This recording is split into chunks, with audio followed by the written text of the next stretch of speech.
Audiolibros Biblioteca 2, presenta. Al otro lado de la barrera del sueño. Autor: Howard Phillips Lovecraft. A menudo me he preguntado si la mayoría de la humanidad se detiene alguna vez a reflexionar sobre el significado, a veces titánico, de los sueños y del oscuro mundo al que pertenecen. Mientras que la mayoría de nuestras visiones nocturnas no son más que débiles y fantásticos reflejos de nuestras experiencias de vigilia Freud, por el contrario, con su pueril simbolismo, hay todavía un cierto número de ellas cuyo carácter inmundano y etéreo no permite una interpretación ordinaria, y cuyo efecto vagamente excitante e inquietante sugiere posibles vislumbres de una esfera de la existencia mental no menos importante que la vida física, aunque separada de esa vida por una barrera casi infranqueable. Por mi experiencia, no puedo dudar de que el hombre, cuando se pierde en la conciencia terrestre, se encuentra realmente en otra vida incorpórea de naturaleza muy diferente a la que conocemos, y de la que solo quedan los recuerdos más leves e indistintos después de despertar. De esos recuerdos borrosos y fragmentarios, podemos inferir mucho, pero probar poco. Podemos suponer que en los sueños la vida, la materia y la vitalidad, tal como la Tierra conoce tales cosas, no son necesariamente constantes, y que el tiempo y el espacio no existen tal como los comprende nuestro ser despierto. A veces creo que esta vida menos material es nuestra vida más verdadera, y que nuestra vana presencia en el globo terráqueo es en sí misma el fenómeno secundario o meramente virtual. Fue a partir de una reflexión juvenil llena de conjeturas de este tipo que me levanté una tarde del invierno de 1900, cuando a la institución estatal de psicopatía en la que trabajaba como interno, fue traído el hombre cuyo caso me ha perseguido desde entonces sin cesar. Su nombre, tal como figura en los registros, era Joe Slater, o Slater, y su aspecto era el del típico habitante de la región de las montañas de Catskill. Uno de esos extraños y repelentes vástagos de una primitiva estirpe de campesinos coloniales, cuyo aislamiento durante casi 3 siglos en los rincones montañosos de una campiña poco transitada, les ha hecho hundirse en una especie de degeneración bárbara, en lugar de avanzar con sus hermanos más afortunados de los distritos densamente poblados. Entre esta extraña gente, que corresponde exactamente al elemento decadente de la basura blanca en el sur, la ley y la moral son inexistentes, y su estado mental general es probablemente inferior al de cualquier otro sector de la población nativa americana. Joe Slater, que llegó a la institución custodiado por 4 policías estatales, y que fue descrito como un personaje altamente peligroso, ciertamente no presentaba ninguna evidencia de su peligrosa disposición, cuando lo vi por primera vez. Aunque superaba con creces la estatura media y era algo musculoso, daba una absurda apariencia de inofensiva estupidez por el pálido y somnoliento color azul de sus pequeños ojos llorosos, la escasez de su descuidada y nunca afeitada barba amarilla y la lánguida caída de su pesado labio inferior. Su edad era desconocida, ya que entre los de su clase no existen registros familiares ni vínculos familiares permanentes, pero por la calvicie de su cabeza en la parte delantera, y por la condición cariada de sus dientes, el cirujano jefe lo anotó como un hombre de unos 40 años. A partir de los documentos médicos y judiciales, nos enteramos de todo lo que se pudo reunir de su caso. Este hombre, vagabundo, cazador y trampero, siempre había sido extraño a los ojos de sus primitivos compañeros. Habitualmente dormía por la noche más allá de la hora ordinaria, y al despertar solía hablar de cosas desconocidas de una manera tan extraña que inspiraba temor incluso en los corazones de una población poco imaginativa. No es que su forma de hablar fuera inusual, ya que nunca hablaba más que en el degradado lenguaje de su entorno. El tono y el tenor de sus expresiones eran de tal misteriosa salvajada, que nadie podía escucharlas sin aprensión. Por lo general, él mismo estaba tan aterrorizado y desconcertado como sus oyentes, y una hora después de despertar se olvidaba todo lo que había dicho, o al menos todo lo que le había llevado a decir lo que decía. Recayendo en una normalidad vacía y medio amigable como la de los demás habitantes de las colinas. Al parecer, a medida que Slater envejecía, sus aberraciones matutinas habían aumentado gradualmente en frecuencia y violencia, hasta que aproximadamente un mes antes de su llegada a la institución, había ocurrido la espeluznante tragedia que provocó su detención por las autoridades. Un día, cerca del mediodía, después de un profundo sueño iniciado en una borrachera de whisky a eso de las 5 de la tarde anterior, el hombre se había despertado repentinamente, con ululaciones tan horribles y sobrenaturales que llevaron a varios vecinos a su cabaña, una pocilga inmunda donde vivía con una familia tan indescriptible como él mismo.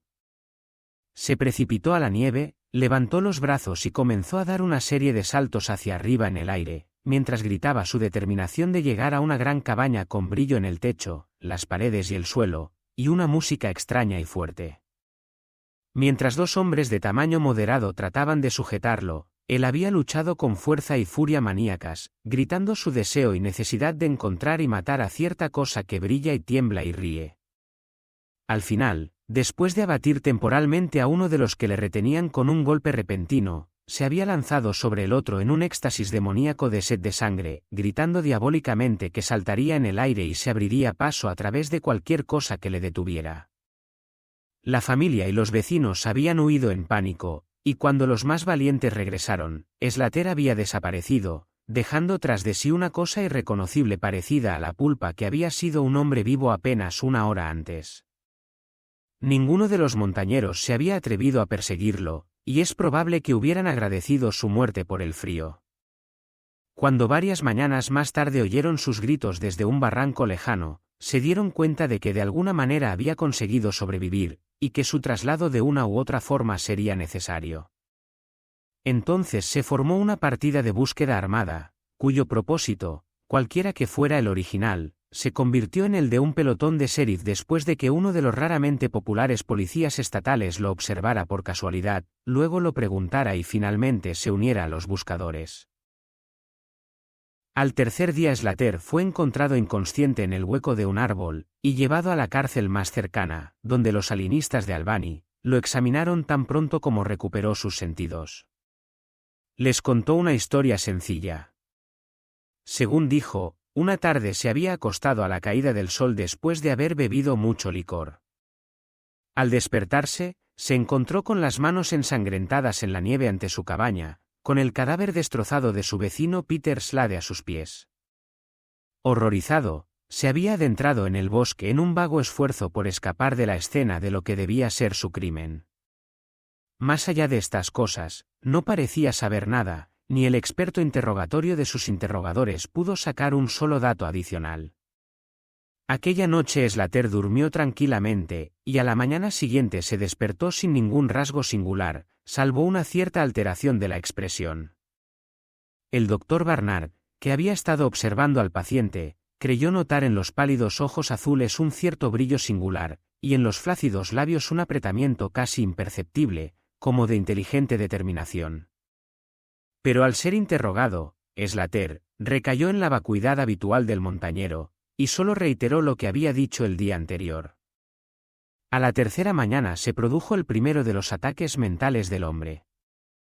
Después de alguna muestra de malestar en el sueño, estalló en un frenesí tan poderoso, que se necesitaron los esfuerzos combinados de 4 hombres para atarlo con una camisa de fuerza. Los alienistas escucharon con gran atención sus palabras, ya que su curiosidad había sido despertada a un alto nivel por las sugestivas, pero en su mayoría conflictivas e incoherentes historias de su familia y vecinos.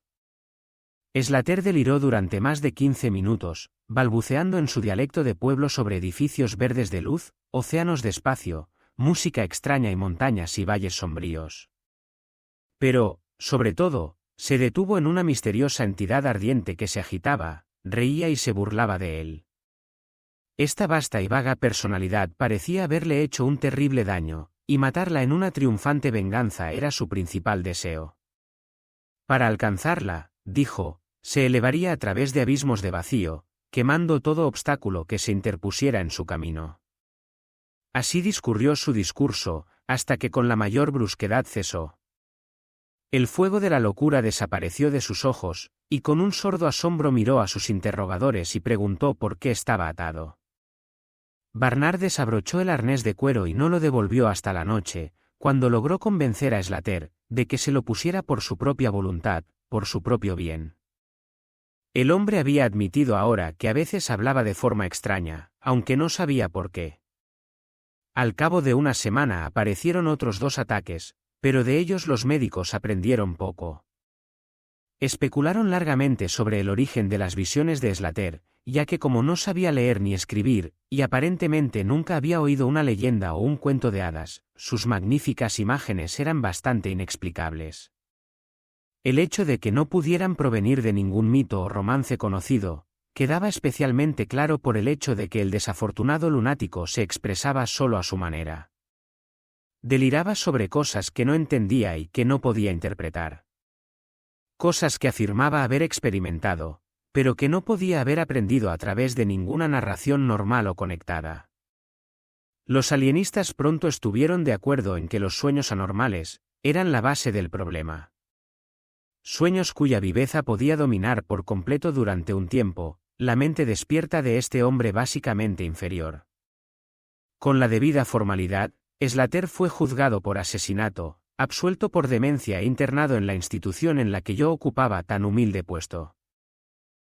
Ya he dicho que soy un constante especulador sobre la vida onírica, y por ello podéis juzgar el afán con que me apliqué al estudio del nuevo paciente tan pronto, como hube comprobado plenamente los hechos de su caso. Parecía percibir en mí cierta simpatía, nacida sin duda del interés que no podía disimular, y de la suavidad con que le interrogaba. No es que me reconociera durante sus ataques, cuando me colgaba sin aliento de sus caóticos pero cósmicos dibujos de palabras, pero me conocía en sus horas tranquilas, cuando se sentaba junto a su ventana enrejada tejiendo cestas de paja y sauce, y quizás añorando la libertad de la montaña que nunca más podría disfrutar. Su familia nunca vino a verlo, probablemente había encontrado otra cabeza temporal, a la manera de la decadente gente de la montaña. Poco a poco empecé a sentir un asombro abrumador ante las locas y fantásticas concepciones de Joe Slater. El hombre mismo era lamentablemente inferior tanto en mentalidad como en lenguaje, pero sus brillantes y titánicas visiones, aunque descritas en una bárbara jerga desarticulada, eran ciertamente cosas que solo un cerebro superior o incluso excepcional podía concebir. ¿Cómo, me preguntaba a menudo, podía la imaginación de un degenerado de Catskill conjurar imágenes cuya posesión argumentaba una chispa de genio? ¿Cómo podía cualquier lerdo del bosque hacerse una idea de esos reinos brillantes del espacio y el resplandor excelso sobre los que Slater despotricaba en su furioso delirio? Cada vez me inclinaba más a creer que en la lamentable personalidad que se encogía ante mí, se encontraba el núcleo desordenado de algo que estaba más allá de mi comprensión, algo infinitamente más allá de la comprensión de mis colegas médicos y científicos más experimentados pero menos imaginativos. Y, sin embargo, no pude extraer nada definitivo del hombre. El resumen de toda mi investigación fue que, en una especie de vida onírica semicorporal, Slater vagaba o flotaba por valles resplandecientes y prodigiosos, praderas, jardines, ciudades y palacios de luz, en una región ilimitada y desconocida para el hombre, que allí no era un campesino ni un degenerado, sino una criatura de importancia y de vida viva, que se movía con orgullo y de forma dominante, y que solo era frenada por cierto enemigo mortal, que parecía ser un ser de estructura visible, pero etérea, y que no parecía tener forma humana, ya que Slater nunca se refería a él como un mate, o como algo más que una cosa. Esta cosa le había hecho a Slater algún daño espantoso pero sin nombre, que el maníaco, si es que lo era, anhelaba vengar. Por la forma en que Slater aludía a sus tratos, juzgué que él y la cosa luminosa se habían encontrado en igualdad de condiciones, que en su existencia onírica, el hombre era el mismo una cosa luminosa de la misma raza que su enemigo. Esta impresión se vio reforzada por sus frecuentes referencias a volar por el espacio y a quemar todo lo que le impedía avanzar. Sin embargo, estas concepciones estaban formuladas con palabras rústicas totalmente inadecuadas para transmitirlas, circunstancia que me llevó a la conclusión de que si existía un verdadero mundo onírico, el lenguaje oral no era su medio de transmisión del pensamiento. ¿Podría ser que el alma del sueño que habitaba este cuerpo inferior se esforzara desesperadamente por decir cosas que la simple y vacilante lengua de la torpeza no podía pronunciar? ¿Podría ser que estuviera frente a emanaciones intelectuales que explicarían el misterio si pudiera aprender a descubrirlas y leerlas? No les conté estas cosas a los médicos más viejos, porque la mediana edad es escéptica, cínica y poco dispuesta a aceptar nuevas ideas. Además, el director de la institución me había advertido hace poco, a su manera paternal, que estaba trabajando demasiado, que mi mente necesitaba un descanso. Hacía tiempo que creía que el pensamiento humano consistía, básicamente, en un movimiento atómico o molecular, convertible en ondas de éter de energía radiante como el calor, la luz y la electricidad. Esta creencia me había llevado a contemplar la posibilidad de la telepatía o la comunicación mental por medio de un aparato adecuado, y en mis días de estudiante había preparado un conjunto de instrumentos de transmisión y recepción algo similares a los aparatos de mala calidad empleados en la telegrafía sin hilos en ese periodo crudo, anterior a la radio. Los había probado con un compañero de estudios, pero al no obtener ningún resultado, los había guardado junto con otros cachivaches científicos para un posible uso futuro. Ahora, en mi intenso deseo de indagar en la vida onírica de Joe Slater, busqué de nuevo estos instrumentos y pasé varios días reparándolos para la acción. Cuando estuvieron completos de nuevo, no perdí la oportunidad de probarlos. En cada estallido de violencia de Slater, ajustaba el transmisor a su frente y el receptor a la mía, haciendo constantemente delicados ajustes para diversas longitudes de onda hipotéticas de energía intelectual. No tenía mucha idea de cómo las impresiones del pensamiento, si se transmitían con éxito, despertarían una respuesta inteligente en mi cerebro, pero estaba seguro de que podía detectarlas e interpretarlas. En consecuencia, continué mis experimentos, aunque sin informar a nadie de su naturaleza. Fue el 21 de febrero de 1900 cuando ocurrió el hecho. Cuando miro hacia atrás, me doy cuenta de lo irreal que parece, y a veces me pregunto si el viejo Dr. Fenton no tenía razón cuando lo atribuyó todo a mi excitada imaginación. Recuerdo que me escuchó con gran amabilidad y paciencia cuando se lo conté, pero después me dio un polvo para los nervios y organizó las vacaciones de medio año en las que partí la semana siguiente. Aquella fatídica noche me sentí tremendamente agitado y perturbado, pues a pesar de los excelentes cuidados que había recibido, Joe Slater estaba inequívocamente moribundo. Tal vez era su libertad en la montaña lo que echaba de menos, o tal vez la agitación de su cerebro se había agudizado demasiado para su físico más bien perezoso, pero en cualquier caso la llama de la vitalidad parpadeaba débilmente en el cuerpo decadente. Se sentía somnoliento casi al final, y al caer la noche se sumió en un sueño agitado. No le coloqué la camisa de fuerza, como era habitual cuando dormía, ya que vi que era demasiado débil para ser peligroso, incluso si se despertaba con desorden mental, una vez más antes de fallecer. Pero coloqué sobre su cabeza y la mía los dos extremos de mi radio cósmica, esperando contra toda esperanza un primer y último mensaje del mundo de los sueños en el breve tiempo que quedaba. En la celda que nos acompañaba había un enfermero, un tipo mediocre que no entendía el propósito del aparato, ni pensaba en indagar sobre mi trayectoria. A medida que pasaban las horas, vi que su cabeza se inclinaba torpemente en el sueño, pero no le molesté. Yo mismo, arrullado por la rítmica respiración del hombre sano y del moribundo, debía sentir un poco más tarde. El sonido de la extraña melodía lírica fue lo que me despertó. Acordes, vibraciones y éxtasis armónicos resonaban apasionadamente por todas partes, mientras que en mi vista extasiada estallaba el estupendo espectáculo de la belleza suprema. Paredes, columnas y arquitrabes de fuego vivo resplandecían efusivamente alrededor del lugar donde yo parecía flotar en el aire, extendiéndose hacia arriba hasta una cúpula abovedada infinitamente alta de indescriptible esplendor. Junto a este despliegue de magnificencia palaciega, o mejor dicho, suplantándolo a veces en una rotación caleidoscópica, se vislumbraban amplias llanuras y graciosos valles, altas montañas y grutas acogedoras, cubiertas con todos los atributos encantadores del paisaje que mis ojos encantados podían concebir, pero formadas en su totalidad por una entidad plástica brillante y etérea, que en consistencia tenía tanto de espíritu como de materia. Mientras miraba, percibí que mi propio cerebro tenía la clave de estas encantadoras metamorfosis, pues cada vista que aparecía era la que mi cambiante mente más deseaba contemplar. En medio de este reino elisiano no habitaba como un extraño, pues cada vista y cada sonido me eran familiares, tal como lo habían sido durante incontables eones de eternidad antes, y lo serían durante eternidades similares por venir.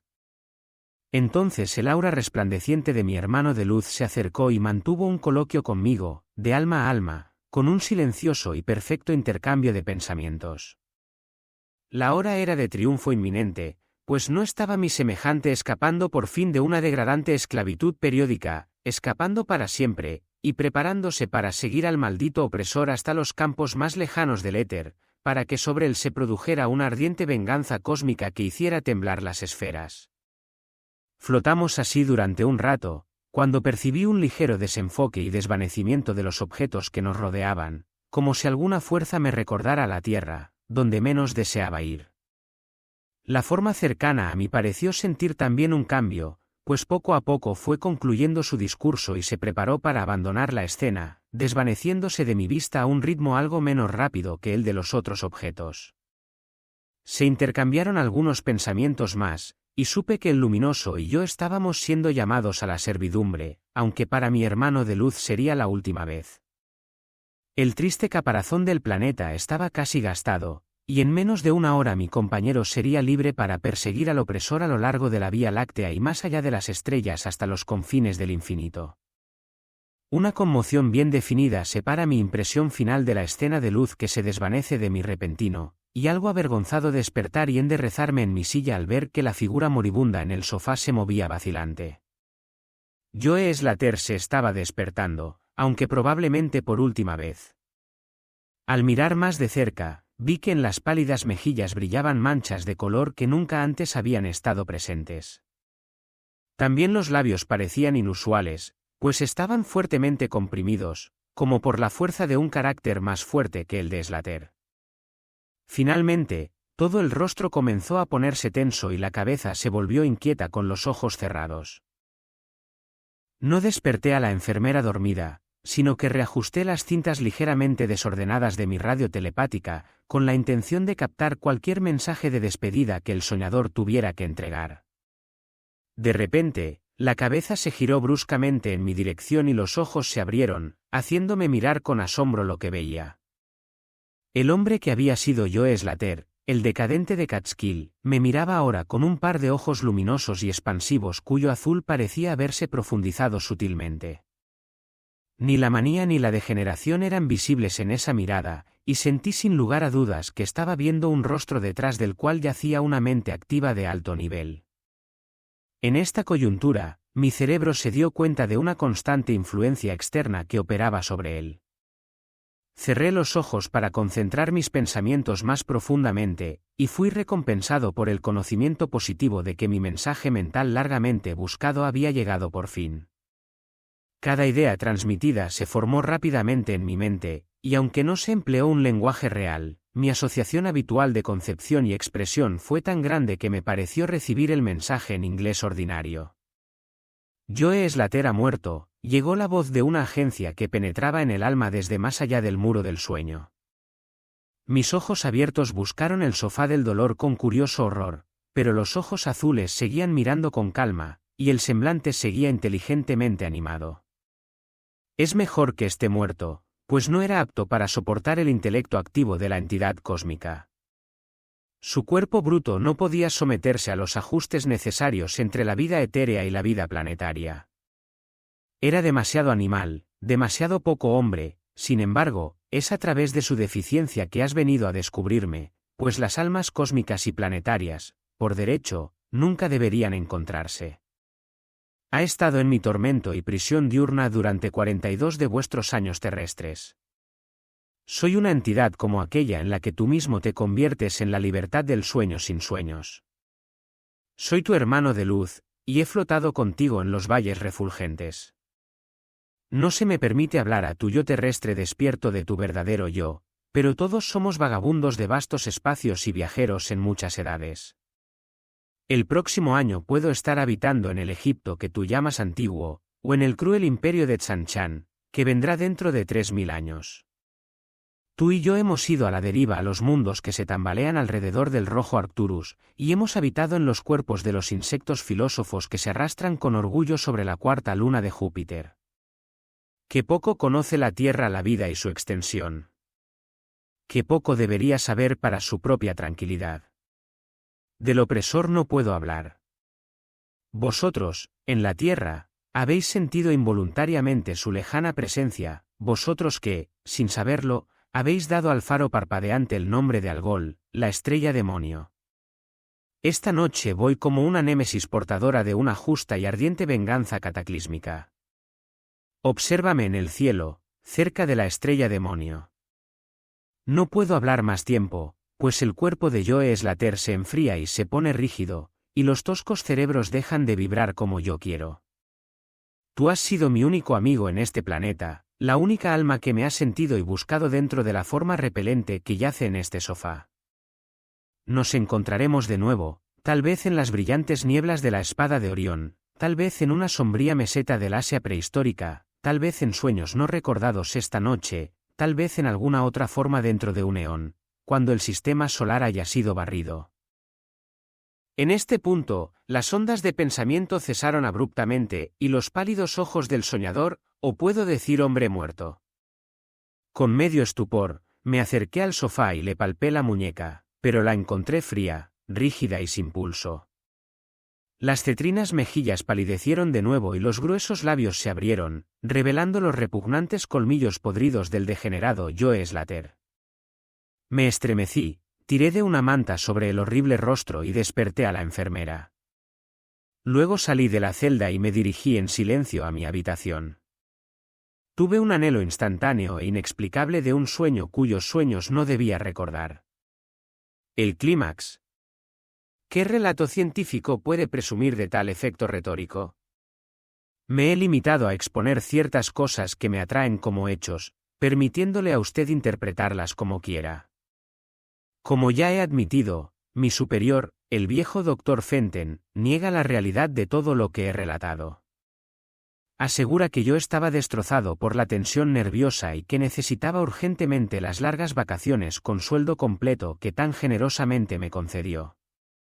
Me asegura, por su honor profesional, que Joe Slater no era más que un paranoico de bajo grado, cuyas fantásticas nociones debían proceder de los burdos cuentos populares hereditarios que circulaban, incluso en las comunidades más decadentes.